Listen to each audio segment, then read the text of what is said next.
मैले मेरो कपाल काटे भन्न त सकिन्छ, तर मैले मेरो कपाल कटाए। कुनै पनि काम मैले आफै नगरेर त्यो काम चाहिँ मैले कोही व्यक्तिद्वारा गराए भन्दा इंग्लिशमा हामीले कसरी भन्ने त?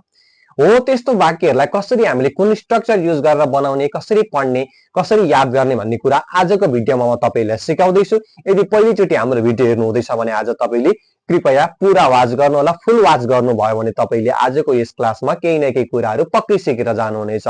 र फर्स्ट टाइम हेर्नु हुँदैछ भने हाम्रो अगाडिदेखिका कक्षाहरू छुटेका होलान्। ती अगाडिका कक्षाका छुटेका लिंक भिडियोका लिंकहरू मलाई तपाईहरूले म्यासेज गर्नु होला। म तपाईलाई म्यासेजको थ्रुबाट सम्पूर्ण तपाईका छुटेका कक्षाको विवरणहरू दिनेछु र यो म कमेन्टमा मेरो युट्युबको लिंक पनि राखिदिन्छु। तपाईले युट्युबमा गएर सबै छुटेका भिडियोहरू मजाले हेर्न सक्नुहुन्छ र यदि अनलाइन क्लास पनि लिन चाहनुहुन्छ भने अनलाइन क्लासको पनि हामीले सञ्चालन गरिरहेका छौं। हजुर त्यसमा जोइन हुन सक्नुहुन्छ। सो आजको क्लासमा ढिला नगरी म क्लासतिर अगाडि बढ्न चाहे। सो आजको कक्षामा म तपाईलाई के पढाउँदैछु भन्दाखेरि कुनै पनि काम तपाईले आफै गर्छु भन्दा त सब्जेक्ट verb 1 verb 5 अब्जेक्ट आएर तपाईले बोलिहाल्नुहुन्छ। तर कुनै पनि काम तपाईले आफै नगरी त्यो काम चाहिँ कुनै पनि अर्को व्यक्तिलाई गर्न लाउनुहुन्छ भने अंग्रेजीमा कसरी भन्ने त, कुन तरिकाले भन्ने, कुन स्ट्रक्चर युज गर्ने, त्यसलाई पोजिटिभ verb भनिन्छ। तर त्यो तरिकाले भन्दा पनि म तपाईलाई सामान्य एउटा स्ट्रक्चरद्वारा बुझाउने कोसिस गर्छु। आजको भिडियोलाई तपाईले पूरा वाच गर्नु होला है त।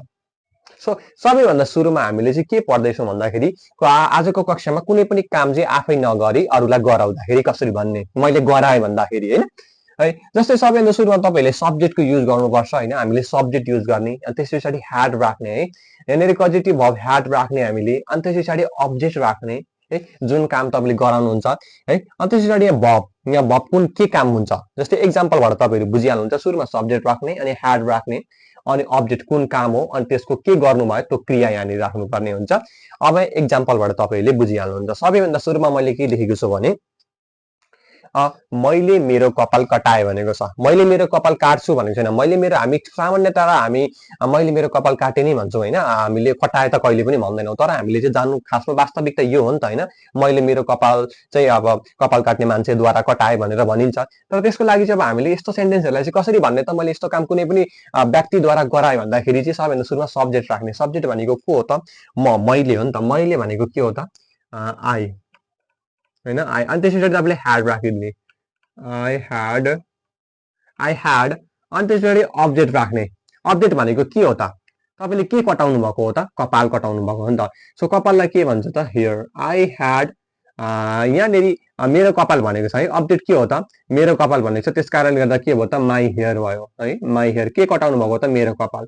So I had my hair. मैले अब I had my hair object पनि भयो। के भयो त? सुरुमा सब्जेक्ट आई, अनि ह्याड राखियो, अनि अब्जेक्ट के हो त? माई हेयर मेरो कपाल। अब verb 3 काट्नुलाई के भन्छ त?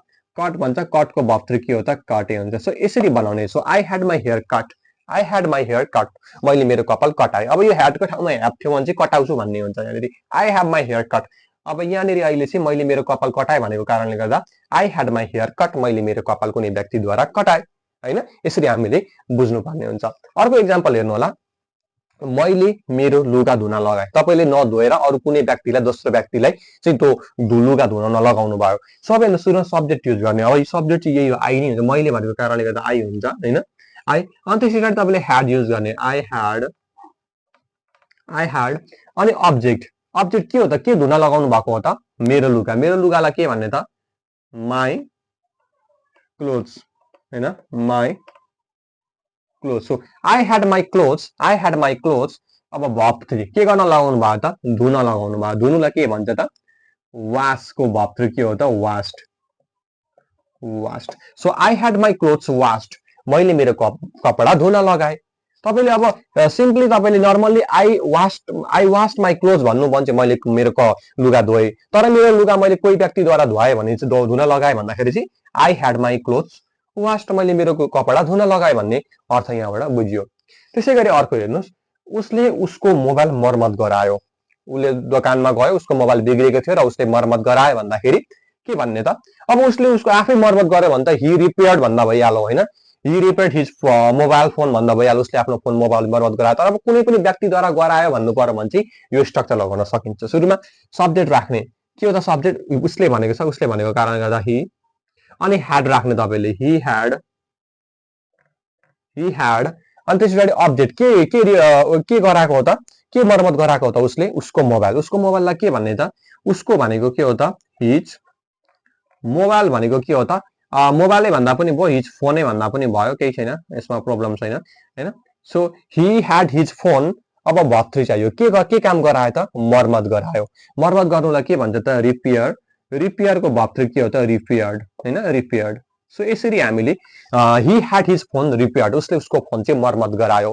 He has his phone repaired भनेको चाहिँ उसले उसको फोन मर्मत गराउँछ भन्ने हुन्छ। अहिले चाहिँ हामीले ह्याड मात्र युज गरेर सिक्दैछौँ। सो यसरी तपाईँले कुनै पनि काम आफै नगरेर कुनै अर्को दोस्रो व्यक्तिलाई गर्न लगाउनुहुन्छ भने यसरी यो स्ट्रक्चर युज गरेर सेन्टेन्सहरू अथाह रूपमा बनाउन सक्नुहुन्छ। यहाँ 3टा सेन्टेन्स हेर्नुहोस्, तपाईँले कमेन्ट बक्समा बनाउने होला, अनि भिडियोलाई पज गर्नु होला अनि बनाउनु होला, फेरि मिल्यो कि मिलेन प्ले गरेर हेर्नु होला।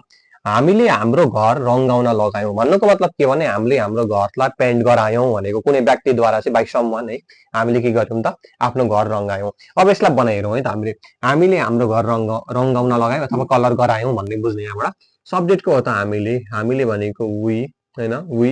अनि त्यस पछाडि ह्याड राख्ने, ह्याड राख्दा पनि हुन्छ तर लगाउँछौँ भन्ने हुन्छ त्यसमा चाहिँ अर्थ। सो वी ह्याड हैन। अब अब्जेक्ट के हो त, हाम्रो घर के रङ्गाउन लगाएको हो त, हाम्रो घर रङ्गाउन लगाएको हो नि त, त्यो अब्जेक्ट के हो त, हाम्रो घर। सो वी ह्याड आवर, हाम्रो घर भनेको आवर हाउस हैन, वी ह्याड आवर हाउस, हामीले हाम्रो घर के गराउन लगायौँ, भर्ब 3 के गर्न लगायौँ त, रङ्गाउन लगायौँ। रङ्गाउनुलाई के भन्छ, पेन्ट। पेन्टको भर्ब 3 के हो त, पेन्टेड हैन। So we had our house painted, हामीले हाम्रो घरलाई रङ्गाउन लगायौँ अथवा रङ्गायौँ कुनै व्यक्तिद्वारा हैन। कुन व्यक्तिद्वारा गराउनु भएको छ त्यसको पछाडि बाई भनेर त्यो मान्छे पनि लेखिदिँदा हुन्छ है त, by Ram, by Shyam, by Gita भनेर लेखिदिँदा पनि भयो। सो तिमीले तिम्रो बाइक सर्भिस गरायौ कुनै व्यक्तिद्वारा, क्या त्यो मेकानिक हुन्छ नि तपाईँको बाइक सर्भिस गर्ने, के हुन्छ त, त्यो उसले चाहिँ के गर्यो त, उद्वारा चाहिँ के गर्यो त, मर्मत गराइयो नि त हैन। सो यु ह्याड राख्ने, सब्जेक्ट यु अनि ह्याड, यु ह्याड अनि अब्जेक्ट तिम्रो बाइक छ नि त, के मर्मत गराएको त, तिम्रो bike, your bike. You had your bike, you had your bike के गराएको त, मर्मत गराउनुलाई के भन्छ त, यहाँनिर सर्भिस गराउनुलाई के भन्छ त, सर्भिस्डै भन्छ हैन। So verb 3 serviced. So you had your bike serviced, तिमीले तिम्रो बाइक चाहिँ के गरायौ त, सर्भिस गरायौ भन्ने अर्थ यहाँबाट दिन्छ। उसले आफै सर्भिस गरायो भने त यु सर्भिस्ड योर बाइक हुन्छ, तिमीले तिम्रो बाइक सर्भिस गर्यौ। तर कोहीद्वारा गरायो भने चाहिँ तपाईँले त्यो ह्याड राखेर पछाडि अब्जेक्ट राखेर अनि मात्र भर्ब राख्ने। जस्तै उनीहरूले उनीहरूको रुम सफा गराए कोही अरू व्यक्तिद्वारा, बाइ समवन एल्स हैन। सो उनीहरूले भन्दाखेरि THUY दे अनि ह्याड राख्ने, दे ह्याड अनि अब्जेक्ट राख्ने, देयर हाउस, उनीहरूको रुम रहेछ, उनीहरूको रुमलाई देयर रुम भनिन्छ। देयर भनेको उनीहरूको अनि रुम भनेको कोठा।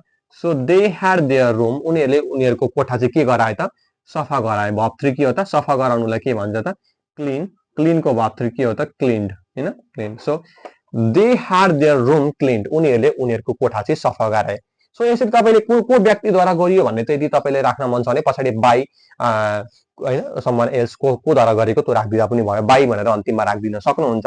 अनि अब यसमा ह्याभ र ह्याजको युज पनि युज गर्न सक्नुहुन्छ ह्याडको ठाउँमा। अब ह्याभ र ह्याजको युज गर्दाखेरि चाहिँ जस्तै हामीले घर रङ्गाउन लगायौँ भने जस्तै घर रङ लगाउन लगाउँछौँ, लगाउँछिन् भन्ने त्यस्तो अर्थ दिन्छ। यहाँनिर ह्याभ र ह्याजको पनि युज गर्न सक्नुहुन्छ तपाईँले। सो आज हामीले ह्याडको मात्र युज गर्यौँ। यसरी तपाईँले यो स्ट्रक्चर युज गरेर कुनै पनि काम कुनै व्यक्तिद्वारा गराउनुहुन्छ भने यो स्ट्रक्चर गराए भन्दाखेरि चाहिँ गराउनुहुन्छ हैन, गराइ भइसके भन्दाखेरि चाहिँ स्ट्रक्चर युज गर्नु होला। ल हजुरहरूको लागि भनेर मैले अन्तिममा 4वटा सेन्टेन्सहरू दिएको छु। यो 4वटा सेन्टेन्सहरू तपाईँले अहिले हामीले पढेको स्ट्रक्चरको आधारमा बनाउने कोसिस गर्नु होला। यहाँनिर तपाईँहरूलाई भर्ब 3 आउँदैन होला भनेर मैले यो कुन काम गरिन्छ त्यो कामको यहाँ भर्ब 3 पनि लेखिदिएको छु। जस्तै मैले मेरो फोटो खिचाएँ, फोटो खिचाउनुलाई टेकन भनिन्छ, अब्जेक्ट मेरो फोटो भइहाल्यो। उनले उनको मेकअप गराउनुलाई डन भनिन्छ, डन है, DON डन। हामीले हाम्रो लुगा आइरन गरायौं, आइरन गराउनुलाई आइरन्ड भनिन्छ, IRONED आइरन्ड भनिन्छ है, बस्त्री। उसले उसको जुत्ता पोलिस गरायो, पोलिस गराउनुलाई पोलिस्टे भनिन्छ। सो तपाईले यो स्ट्रक्चर युज गरी यो 4 वटा सेन्टेन्सलाई कमेन्ट बक्समा बनाउनुला। यदि केही बुझ्नु भएन भने तपाईले हामीलाई पर्सनली मेसेज पनि गर्न सक्नुहुन्छ। अनलाइन क्लास जोइन गर्न चाहनुहुन्छ भने अनलाइन क्लास धमाधम सञ्चालन भइरहेको छ। मैले युट्युबको लिंक राखिदिएको छु कमेन्टमा। तपाईले गएर अगाडिका कक्षाका छुटेकाहरू हेर्न सक्नुहुन्छ र भेट्नु भएन भने हामीलाई मेसेज पनि गर्नु होला। सो आजको भिडियोले तपाईलाई केही कुरा सिकायो भन्दै हामी पनि यो भिडियोबाट बिदा हुन चाहन्छौं। सो तपाईले भिडियोलाई लाइक, सब्स्क्राइब, कमेन्ट र शेयर गरिदिनु होला। यति आजको लागि यति नै। Thank you so much. Thanks for watching.